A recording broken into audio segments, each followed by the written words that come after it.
The night was thick with silence, broken only by the distant hum of cicadas. John Kennedy's mansion stood on the edge of his Louisiana property like a fortress of traditional white columns, wide porches, and lights glowing faintly in the windows. But that night, the calm would be shattered. A convoy of black SUVs rolled silently down the back road, headlights dimmed, engines growling low. Inside, masked men from a Mexican cartel loaded rifles, confident they were about to send a message. No politician, no senator, no American figure was untouchable.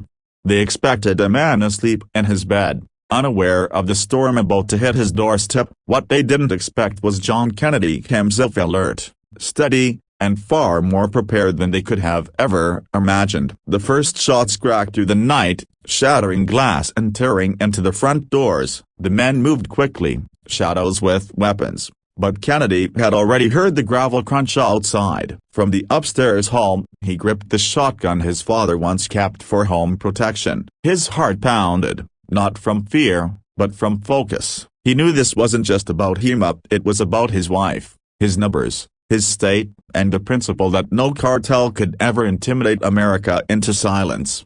Downstairs, the cartel men kicked through the door, shouting commands in Spanish, fanning out like hunters closing in on prey. But Kennedy wasn't their prey. He was waiting, with the discipline of a man raised on hard lessons. He took aim at the leader stepping into the foyer and fired. The thunderous echo shook the hall. Chaos erupted instantly as shouts, scrambling boots, gunfire ripping through walls. But Kennedy didn't retreat. He moved from cover to cover, steady, methodical, using every inch of the house to his advantage. He wasn't reckless, he was strategic, every move calculated. The men had numbers, but Kennedy had something they didn't: grit, courage, and a cause worth fighting for. Neighbors, awakened by the noise, called the sheriff. Within minutes, sirens cut through the night. But those minutes stretched like hours. Kennedy fought to hold the line, his resolve unshaken. When one of the men charged up the staircase, Kennedy stepped forward, staring him down. "You picked the wrong house,"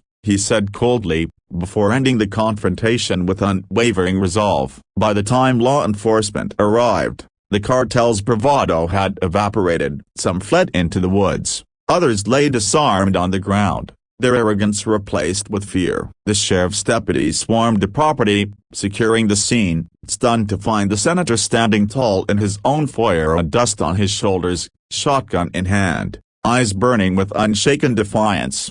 The cartel had come to send a message. Instead, they received one. Kennedy spoke with reporters later, his words steady but heavy with meaning. "You don't threaten a man's home. You don't terrorize his family. And you don't think, not for 1 second, that America will bow to fear. Not here, not now, not ever." The story spread like wildfire across the nation. Some called him reckless, others called him brave. But everyone knew one thing: the cartel had underestimated a man who refused to cower. And in their miscalculation, they learned that courage, once tested, becomes a weapon far stronger than intimidation. In the weeks that followed, his mansion was repaired, the broken glass replaced, but the scar of that night lingered as a reminder, and not just to Kennedy, but to all who heard the story. Strength is not in walls or weapons alone. It is in the will to stand when others would fall, to fight not for power, but for principle. The cartel had chosen the wrong man, the wrong house,